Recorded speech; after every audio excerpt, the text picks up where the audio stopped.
Diane Ouellette, responsable de communication de la Ligue de hockey d'excellence du Québec, volet masculin. Bienvenue à cette dernière entrevue qui vient clore le 10e anniversaire de la Ligue de hockey d'excellence du Québec.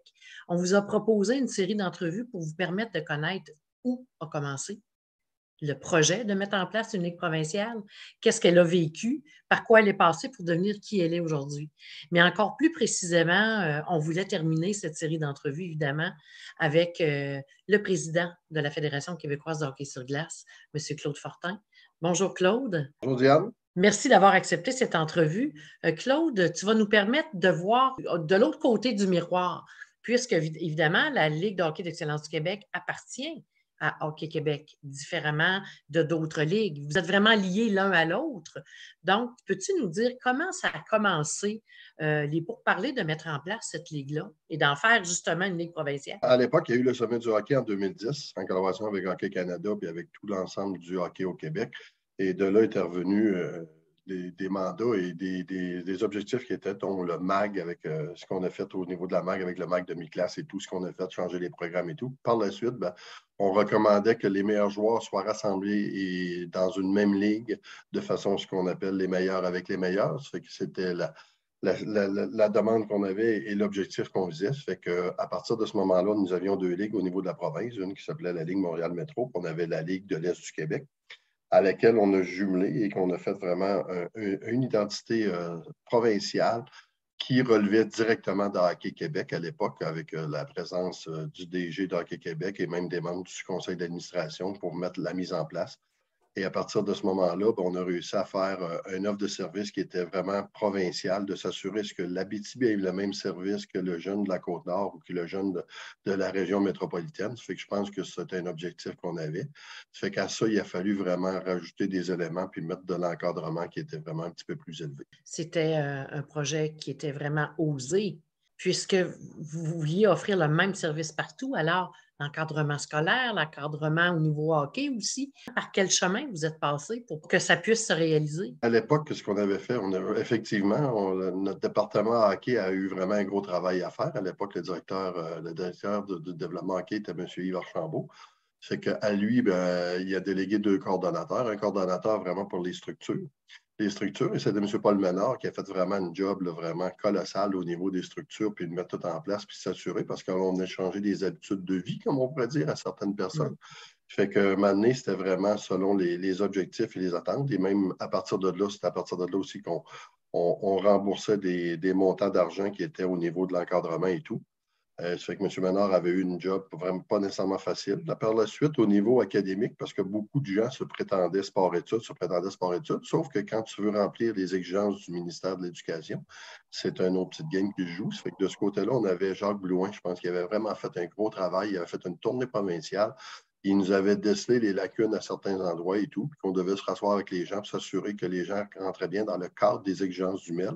Fait que ces deux personnes-là ont eu vraiment un gros travail colossal à faire pour mettre la mise en place et vraiment pour le bon fonctionnement des opérations de la Ligue. La mise en place de ces structures-là, quand on parle de sport-études, exemple, est-ce qu'on peut parler d'une certaine professionnalisation ou reconnaissance du métier d'entraîneur? Parce que ça a sûrement permis de changer les cadres aussi dans lesquels ils travaillaient. Oui, à l'époque, pour nous, à Hockey Québec, on se rappelle, on recule il y a quelques années, à l'époque, c'était seulement que la ligne 8-3 qui avait une reconnaissance au niveau du ministère pour avoir de l'aide de subvention pour nos entraîneurs. À partir de là, nous, en faisant ce programme-là, le ministère a reconnu la partie développement du programme. C'est qu'en faisant la partie développement du programme, nos entraîneurs sont reconnus selon les exigences que le ministère nous met et selon les exigences d'Hockey Québec. Et de là, on a pu permettre d'avoir une certaine professionnalisation au niveau des entraîneurs et de s'assurer que nos jeunes sont vraiment bien encadrés. Fait que ça a été une affaire. L'autre aspect, on avait des conseillers, des directeurs de structure, comme on disait à l'époque. Fait que là, on a fait un chemin là-dedans. On a réévalué les tâches et ça, M. Marcel a fait vraiment un très bon travail de façon maintenant à plus se spécifier aux conseillers techniques qui va vraiment aider en soutien au niveau des entraîneurs et surtout aux jeunes sur la patinoire pour s'assurer que le soutien est vraiment là. L'administratif, on s'est entendu avec les régions de façon à ce qu'il y ait un rôle administratif qui se joue plus avec les régions et Hockey Québec. Mais en ayant les directeurs de structure, on voulait s'assurer justement une très bonne offre de service au niveau du service sur la glace à nos jeunes. Puis je pense que dans les commentaires que j'ai entendus, je pense que c'est une grosse amélioration qu'on vient de faire au cours de la dernière saison. Vous vous êtes rapproché de la glace, la réalité des joueurs, dans le fond. Donc, autant sportive qu'académique.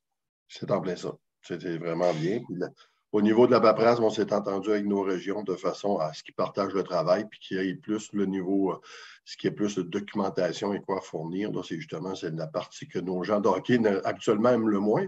Ça fait qu'on s'arrange de façon, chacune des régions a mis des accommodements de façon à s'assurer de faire le travail, puis qui est une nécessité en soi, parce que des redditions de comptes, on en a à l'en faire avec le ministère et tout, puis des redditions de comptes de plus en plus Hockey Québec va en mettre en place aussi pour s'assurer que les argents sont utilisés à bon escient. Le fait que les régions ont accepté ou ont obtenu davantage de tâches concernant la Ligue de hockey d'excellence du Québec, ça resserre aussi les liens qui se trouvent entre cette ligue-là et Hockey Québec? Il faut se rappeler que d'abord, la Ligue et les organisations appartiennent aux régions. Et de là, l'importance justement de l'implication des présidents de région sur le comité d'opération, ce qui est très important parce qu'à partir du moment où ces gens-là sont présents, eux, ils rapportent l'information qui arrive à la commission permanente des régions de façon de dire qu'est-ce qui se passe dans la Ligue. Puis s'il y a des présidents de région qui ont des questions, bien, ils doivent passer par eux pour aller chercher l'information. Puis justement, créer un rapprochement pour vraiment s'assurer que la région et la structure se parlent et vraiment collaborent ensemble de façon à évoluer parce que on sait que les régions ont tous un pouvoir là, vraiment sur l'ensemble du hockey dans leur région. Ça fait que de ce côté-là, je pense que encore là, c'est une belle évolution qu'on a fait, qu'on a réussi à faire, à vouloir pouvoir mettre tout ça ensemble et de façon à être très efficace. Fait que je pense que là-dessus, encore là, on a avancé de beaucoup sur l'évolution. Au départ, c'est un comité qui était formé de quelques personnes seulement. Et au Oui, fur et à mesure que la LHEQ a évolué et avancé dans le temps, aujourd'hui, comme vous le dites si bien, M. Fortin, on retrouve entre autres 4 présidents de région qui siègent sur ce nouveau comité d'opération parce que ce comité-là est en place depuis l'an passé seulement. au départ de la Ligue, c'est sûr qu'on se devait de prendre le lead puis de s'assurer que ça fonctionne puis que ça aille selon les orientations que le conseil d'administration avait données. Fait que notre DG à l'époque, M. Lalonde, s'est impliqué dans le dossier et on avait aussi quelques membres du conseil d'administration qui étaient aussi là-dessus, puis là, de façon à harmoniser ça, puis vraiment donner les lignes directrices.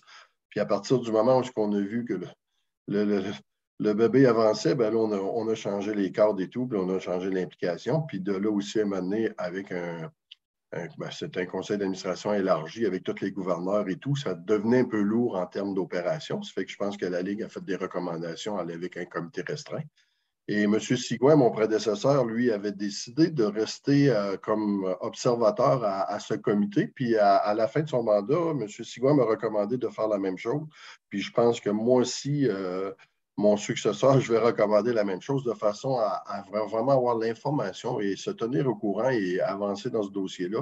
Parce que moi, j'ai eu des réunions très enrichissantes avec les gens qui étaient au comité d'opération. C'est vraiment, tu vois que c'est des gens qui sont sensés et qui ont vraiment à cœur le développement de nos jeunes. Ça fait que j'ai vraiment apprécié mon expérience cette année à titre de président. Parce qu'effectivement, vous le dites bien, hein, c'est facile de creuser un fossé entre les participants et les organisations.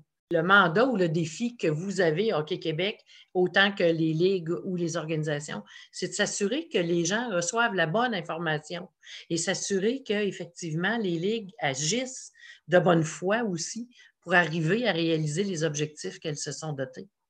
Oui, c'est sûr. Comme dans toute bonne chose, des fois, quand on est toujours assis à la même place, à un moment donné, on est trop près de l'arbre, on ne voit plus la forêt. Fait que là, c'est sûr qu'à partir du moment où on a la notion qui nous arrive avec les gens de terrain, qui sont les opérateurs qui sont au comité de la Ligue, puis on a les régions aussi qui ont des fois qui ont des choses différentes. Fait qu'avec discussion puis avec des échanges vraiment très intéressants, on est capable de se parler, puis on est capable de vraiment arriver à un consensus, puis faire évoluer la Ligue, puis faire surtout le jeune au centre des décisions. C'est toujours ce que notre DG, M. Thibault, nous dit depuis son entrée en poste. Le jeune au centre des discussions, ça fait que c'est parti de la prise de décision. Ça fait que de ce côté-là, je pense que le comité, présentement, dans ce que j'en ai vu, remplit très bien le mandat. Le bébé est rendu adolescent, disons. En tout cas, il s'en va vers son adolescence. Il a maintenant 10 ans. À quoi on pourrait s'attendre dans les prochaines années concernant la Ligue de hockey d'excellence du Québec?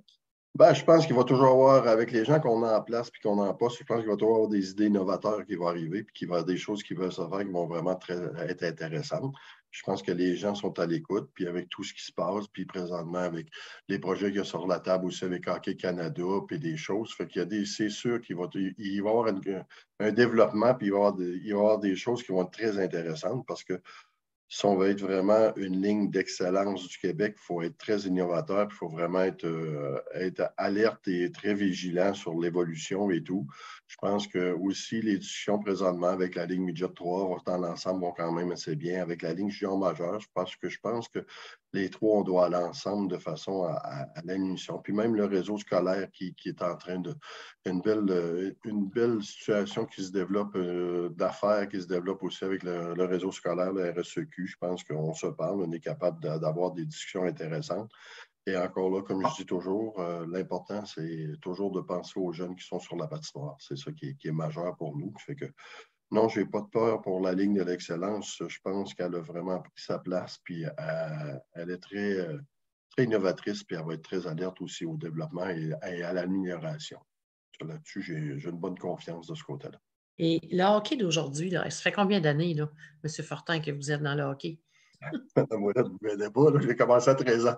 Fait que ça fait plus de Très 40 ans, jeune. disons, on va arrondir les chiffres, ça fait plus de 40 ans, puis je veux dire, l'évolution qui s'est faite et tout, c'est vraiment marquant et c'est vraiment, moi, je suis impressionné encore. Il y a quelques semaines, j'étais, par exemple, au championnat provincial de hockey féminin. Dans les 10 dernières années, l'évolution du hockey féminin, c'est impressionnant ce qui C'est se passe. majeur, c'est majeur. Je regarde la semaine dernière, on était au championnat provincial au Lac-Saint-Louis. Encore là, l'évolution de voir les habiletés que les jeunes ont développées, le talent, les skills, comme on dit, excusez-moi l'expression de la fun et tout. Mais vraiment, l'évolution du hockey, c'est vraiment majeur comme modification. Ça fait que c'est très évolutif. Puis nous aussi, même au conseil d'administration, je peux vous dire que ça évolue, ça change. On a eu la chance d'avoir 2 nouveaux membres cooptés sur notre conseil d'administration. Je peux vous dire de quoi. Moi, le premier, j'en ai profité parce que j'étais peut-être rendu trop près de l'arbre, je ne voyais plus la forêt, mais on a eu deux cooptés vraiment extraordinaires qui nous ont fait changer les visions, bien des affaires. Fait que de ce côté-là, c'est vraiment intéressant. Puis c'est des nouveaux défis, puis je pense que c'est majeur. Puis Hockey Québec, bien, avec la nouvelle gouvernance qu'on veut mettre en place à partir de l'AGA cette année, ça va être une évolution pour nous aussi là-dessus. Fait que je pense que on est très évolutif dans le hockey, puis l'arrivée de Justin aussi, qui est une autre perception, c'est vraiment quelque chose aussi qui est un vent nouveau. M. Thibault disait, hein, quand il est arrivé dans son mandat, que le plaisir était très, très, très, très important. Il fallait que le mot plaisir revienne au niveau du hockey. Est-ce que dans les réunions, les rencontres, puis dans les développements que la LHEQ a apportés au fil des 2 dernières années, est-ce qu'on a été capable de répondre à ce critère-là, vous pensez, M. Fortin? Moi, selon moi, oui. Dans l'ensemble, moi, comme je vous dis, ça fait 40 ans que je fais du hockey. J'ai trop de doigts sur une main pour dire que j'ai eu des problèmes avec des jeunes. Les problèmes que j'en ai eu, j'ai dit, c'est avec des adultes. Puis de ce côté-là. Puis dans ce que vous dites dans l'affirmation, j'ai eu la chance d'assister à 2 conférences, un Hot-Stove à la GA l'année passée avec Bruno Gervais et Yannick Lévesque. Puis j'ai eu la chance d'assister à un Hot-Stove avec Jocelyn et encore Bruno Gervais, à laquelle la conclusion et l'élément important qui est sorti de ça, les deux ont réussi à jouer dans la Ligue nationale, puis les deux ont réussi en s'amusant. Et en plus, l'élément important que j'ai retenu, c'est que les deux ont réussi sans avoir aucune pression de la part de leurs parents. Ils ont vraiment été joués au hockey pour s'amuser. Ils ont vraiment été joués s'épanouir. Puis ces 2 jeunes-là ont réussi à faire une carrière dans la Ligue nationale. Puis ça, je pense que le message de Jocelyn et le message de Bruno est très clair. Laissez-les s'amuser puis laissez-les jouer. Le jeune, il va grandir, il va s'améliorer puis il va s'amuser là-dedans. Ça fait que là-dessus, je pense que le message est très clair. Puis il y a une statistique qui est sortie justement à plus de 70 des gens qui ont réussi dans tout sport confondu. C'est une étude scientifique qui dit que ceux qui ont réussi, justement, n'ont pas eu de pression de la part de leurs parents. Ça fait que je pense que c'est un message qui est important à passer aux parents. Puis les jeunes sur la glace, ils s'amusent puis ils s'épanouissent. Puis un jeune est capable de s'auto-évaluer aussi, de savoir s'il est à sa place ou s'il n'est pas à sa place. Moi, je pense que dans tout mon cheminement du hockey, j'ai pu voir cette évolution-là. Puis c'est vrai que les jeunes, ils sont capables de s'identifier s'ils sont à la bonne place. Fait que, malheureusement, ce n'est pas tous les parents qui comprennent ce message-là. Alors, à ce moment-ci, on sait aussi qu'au fil des 10 dernières années, il y a beaucoup d'informations qui sont accessibles. Hein, avec l'arrivée d'Internet, on n'avait pas ça au départ. Les réseaux sociaux et tout ce que vous voulez. Donc, c'est sûr, est-ce qu'on peut parler de sur-information à un moment donné? Prendre du recul, vous l'avez dit, hein, quand on est trop près de l'arbre, on ne voit pas. Est-ce que ce message-là pourrait être aussi avantageux à entendre auprès de nos parents, les fidèles supporters, la première ligne de supporters de ces athlètes-là, hein, dans le fond? C'est la gestion de l'information qui est plus. Parce qu'avoir de l'information, c'est très bon. Puis je veux dire, aujourd'hui, c'est vraiment c'est accessible et tout. Puis je pense que c'est intéressant. C'est la mauvaise information, malheureusement, qui prend le dessus parfois. Puis le hockey est vraiment pas choyé là-dessus. On est passé justement une commission parlementaire récemment à Québec. Et le seul sport qui est concerné, c'est le hockey. Puis malheureusement, vous venez pas me dire que dans les autres sports, il ne se passe rien au niveau des initiations, puis même des universités.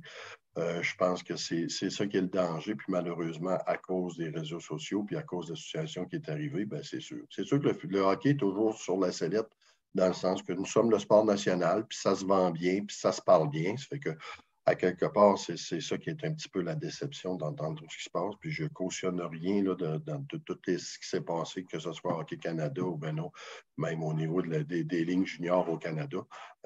Loin de mes valeurs et loin de mes choses, mais c'est malheureux que nous, le hockey, on est toujours au front, puis on est toujours à ramer à contre-courant dans ces dossiers-là, parce que présentement, nous ne sommes pas les seuls au monde là-dessus. C'est le sport national. Alors, ça veut dire qu'il y a plus de gens qui vont prendre exemple sur ce que ce sport-là va rapporter ou va donner, ou on sait que c'est rassembleur. Au niveau de la LHEQ, là, est-ce que vous pensez qu'il y a un défi à ce niveau-là, au niveau de ses parents, au niveau de ses supporters? Est-ce qu'il y a un message que la LHEQ pourrait amener aussi? Ben, présentement, au Pour... Québec, on regarde l'opportunité peut-être de l'obligation de la formation obligatoire aux parents, ce que d'autres provinces ont déjà mis en place et qui collaborent et tout. C'est justement, on est en train d'utiliser ça. On a eu la semaine pour l'intégrité, puis tout ce qui a été fait. Marie-Joëlle a fait vraiment un très beau travail là-dessus. Je pense que l'information, on la diffuse. Je pense que comme fédération, on peut être fier. On est vraiment leader là-dedans. On est vraiment bien encadré. Puis les gens des communications chez nous font vraiment un très bon travail. Ça fait que moi, là-dessus, je pense qu'au hockey, on prend notre place, puis on s'affirme, puis on n'en garde pas la parade passée, on est très proactif. Puis je pense qu'avec la LHEQ aussi, avec des sanctions, puis avec des choses qui ont mis en place au niveau du mécanisme et tout, je pense que la LHEQ est vraiment un bon mandataire. Puis c'est sûr que c'est notre ligne d'excellence. Elle se doit de montrer l'exemple et elle se doit aussi d'être notre leader parce que c'est notre porte-parole directement. Ça fait que pour nous, c'est très bien. Mais de ce côté-là, je pense que je fais confiance au sein des gens qui sont au sein de cette ligue parce que je pense qu'ils sont vraiment très alertes là-dessus. Qu'est-ce que vous aimeriez dire, M. Fortin, pour conclusion? Récemment, avec ce qui s'est passé dans les dernières semaines avec les championnats provinciaux, puis avec ce qu'on a vécu avec le verglas et tout, ça nous a permis de voir que le hockey, on a une force de bénévoles, puis on a une force de gens qui sont vraiment très dynamiques, puis qui sont des bons bénévoles, qui sont capables de se virer de base sur un dissous, comme on dit, puis de faire de façon à faire de quoi qui est très intéressant, parce que ce que j'ai vécu à l'Oradia de la Naudière, ce n'est pas quelque chose qu'on peut voir là, se ramasser avec 4 à 5 sites qui n'ont plus d'électricité, puis on est obligé de se déplacer, puis voir des bénévoles se déplacer. La Ligue LHEQ, je pense que c'est un modèle aussi, parce que moi, je suis étonné de voir la passion des gens, puis comment ils s'investissent. Fait que à tous les gens qui sont impliqués au niveau de la LHEQ, au niveau des encadrements des équipes, au niveau des jeunes qu'on encadre et tout, un très beau travail. Les gouverneurs de cette ligue-là qui font vraiment un très bon travail, puis c'est magnifique. Après ça, les gens des opérations de la ligue qui sont vraiment aussi dévoués, là, avec qui j'ai eu la chance de vivre vraiment une belle année là, et apprendre à connaître. C'est des gens que je ne connaissais pas personnellement, mais là, heureusement pour moi, là, je veux dire, on a gagné à connaître ces gens-là. Puis les passionnés de l'exécutif, qu'eux autres, ils sont vraiment de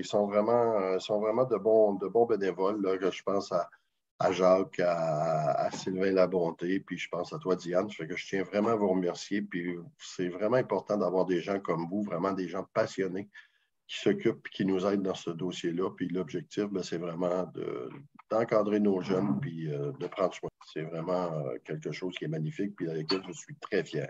Merci pour les remerciements et pour cette entrevue. Et on va souhaiter que la LHEQ ait une longue vie. On peut souhaiter ça? Oui, je suis assuré. Avec la mise en place et comment ça fonctionne, j'ai été très haut taux de confiance là-dessus. Merci encore. C'était la dernière rencontre pour la série des entrevues dans le cadre du 10e anniversaire de la LHEQ. Vous l'avez bien entendu, M. Fortin remercie toute cette grande famille-là de gens impliqués de près ou de loin et qui permettent à ces jeunes joueurs de réaliser leurs rêves, de devenir de meilleures personnes et d'évoluer aussi dans l'aspect académique. Donc, merci à vous tous d'être là, de seconder, d'appuyer vos joueurs, vos jeunes et on souhaite longue vie à la LHEQ.